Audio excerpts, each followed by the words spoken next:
Bonjour à tous, bienvenue dans une nouvelle vidéo lecture et avis de livres. Aujourd'hui nous allons parler d'un livre à visée documentaire et informatif, pas du tout un livre de fiction, appelé Laisse pas traîner ton fils, comment l'État criminalise les mères seules de Selim Dergaoui. J'ai trouvé ce livre dans une des bibliothèques que je fréquente et il est vrai que le sujet m'intéresse, même si je ne suis pas mère célibataire et je ne suis pas issue d'une famille monoparentale non plus. Mais j'ai feuilleté le début du livre et j'ai vraiment été happée par l'auteur et j'ai donc voulu en lire une très grosse partie pour voir un petit peu quels étaient les arguments avancés. Je vais vous lire le résumé et un petit extrait du début du livre avant de vous donner mon avis, comme je fais d'habitude dans ce genre de vidéo. C'est pas la première fois que je vous présente un livre qui n'est pas de la fiction. Sur ma chaîne, je fais ça de temps à autre, donc je vous mettrai en barre d'infos, commentaires épinglés et dans le i en haut de l'écran le lien vers d'autres vidéos de ce type que j'ai pu faire. Je vous mettrai également le lien vers des vidéos d'avis de livres de fiction parce qu'on a le droit d'être tous intéressés par des sujets différents. C'est vrai que moi je lis très peu de livres style développement personnel, mais à cause de ça j'oublie parfois qu'il existe des livres à visée documentaire comme celui-là qui ne sont ni de la fiction ni du développement personnel et qui peuvent exister. Et là je profite de la chaleur pour me pousser à en feuilleter plus et c'est pas plus mal. Voilà, écoutez pour cette intro. Allez, passons au dos du livre pour voir un petit peu ce que c'est. Aujourd'hui en France, une famille sur 4 est dite monoparentale et 82% sont des mères qui élèvent seules leurs enfants. Leur nombre n'a cessé de croître et la majorité d'entre elles sont précaires. Un phénomène largement occulté. Mais quand la sphère politico-médiatique s'en empare, c'est pour le déformer à ses propres fins. D'un côté, les mères isolées des milieux ruraux sont ignorées ou infantilisées par le gouvernement, puis réprimées quand elles enfilent un gilet jaune. De l'autre, les classes dominantes et l'extrême droite mobilisent l'imaginaire de la mère seule maghrébine ou noire assistée pour mieux diviser les classes laborieuses. Ces femmes sont sans cesse confrontées à des préjugés racistes et sexistes, accusées de profiter de leurs allocations et voient leurs enfants méprisés ou criminalisés. C'est le cas de Mounia, la maman de Naël Merzouk. Je m'excuse d'avance de tous les noms de famille et prénoms que je vais probablement mal prononcer pour certains. Tuée par un tir de police à seulement 17 ans. En s'appuyant sur des témoignages de militantes, de membres d'associations, mais aussi sur l'histoire de sa propre mère, Selim Dergaoui explore les combats de ces femmes stigmatisées par une société qui les culpabilise. Un ouvrage fruit de 2 ans d'enquête qui appelle à lutter collectivement contre le patriarcat, le racisme d'État et les méfaits du système capitaliste. Il faut savoir que c'est un livre qui a été publié en mars 2025 et qui contient donc des chiffres très récents. Genre, beaucoup de choses citées sont des choses de 2023, 2024, 2020, etc. etc. Et Selim Dergaoui est journaliste indépendant.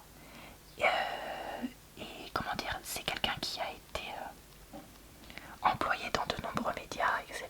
Donc voilà. Alors je vais vous lire un petit extrait juste pour que vous puissiez être aussi happé que moi par la façon d'écrire de l'auteur qui est, ma foi, percutante. Introduction. Ennemi de l'intérieur. Les mères seules dépensent leur allocation de rentrée scolaire ARS dans des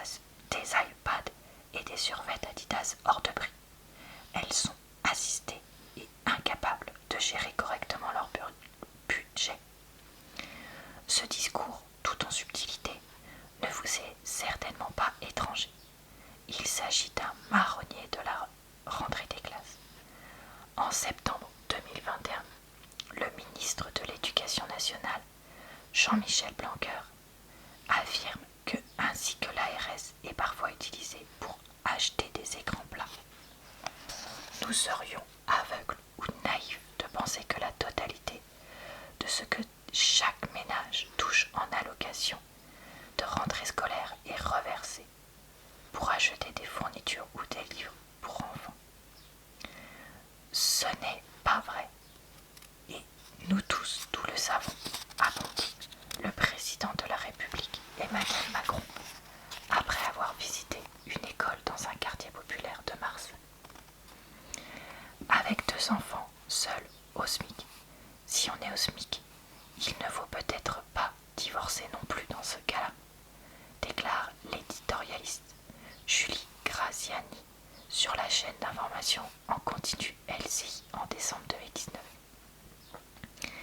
Un boniment réactionnaire qui occupe et passionne nos éditorialistes en continu, déjà dans le taxi à la moindre sollicitation télévisée. Pourtant, selon une étude de la caisse d'allocation familiale CAF, parue en 2014, 99% des bénéficiaires de l'ARS avaient acheté des fournitures scolaires et le montant actuel de l'allocation est de 416 à 454 € par enfant de 6 à 18 ans, soit le coût moyen d'une rentrée scolaire. Un exemple typique de fake news médiatique et gouvernementale. Je me demande comment ma mère, Fatima Khalifa, pouvait supporter la violence de tels discours. Mes parents se sont séparés quand j'étais au collège et j'ai vécu avec ma mère et mes 2 sœurs jusqu'au baccalauréat avant de vivre avec mon père. Tout au long de sa vie, elle a enchaîné de nombreuses professions à temps partiel ou en intérim, des contrats aidés, l'allocation chômage, puis le revenu de solidarité active RSA. Mon père avait intégré le club Select des 2 paternels sur 3 qui versent la pension alimentaire. Il ne la versait jamais en retard et le montant était proportionnel à nos besoins, 800 € pour ses 3 enfants, en plus de nous payer des loisirs, comme l'inscription annuelle au basketball. Brancardier à l'hôpital public de Caen, il ne gagnait pas plus qu'un SMIC. Mes parents ont tous 2 immigré en France vers l'âge de 6 ans, quelques années après l'indépendance de l'Algérie, en 1962. Alors, j'ai trouvé ce livre très intéressant. En effet, le livre cite énormément de sources différentes, que ce soit des articles parus dans des journaux ou dans des sites en ligne d'information, des militants et militantes de très nombreuses associations, mais aussi des personnes de syndicats, des personnes lambda, et également, des politiques, comme on a pu le voir, ou des journalistes ou autres. C'est sûr que les faits sont assez accablants.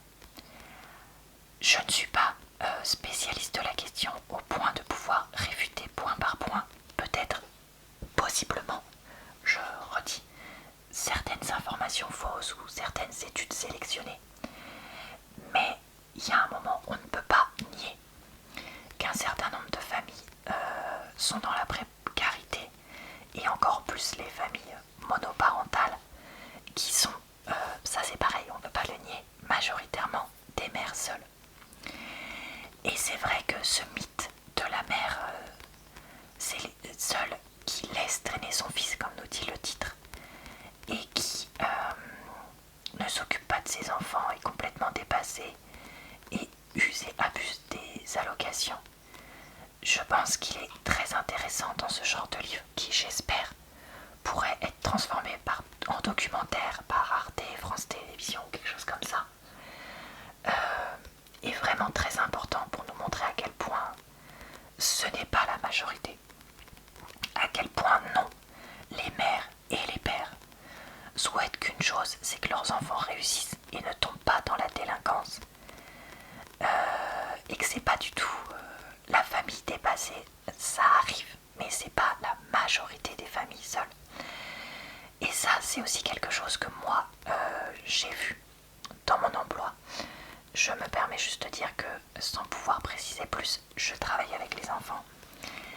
Et donc, j'ai vu dans ma carrière, qui ne s'est pas fait qu'à un seul endroit de France ou dans un seul lieu, si je peux dire ça comme ça, des familles, monoparentales ou pas. Et donc, des familles dépassées, j'en ai vu, mais c'est pas la majorité. Il y a un moment, il faut se sortir ça de la tête et dire à des gens qui pour un certain nombre, sont sous le seuil de pauvreté, vous n'avez qu'à faire ci, vous n'avez qu'à faire ça, acceptez ci, acceptez ça.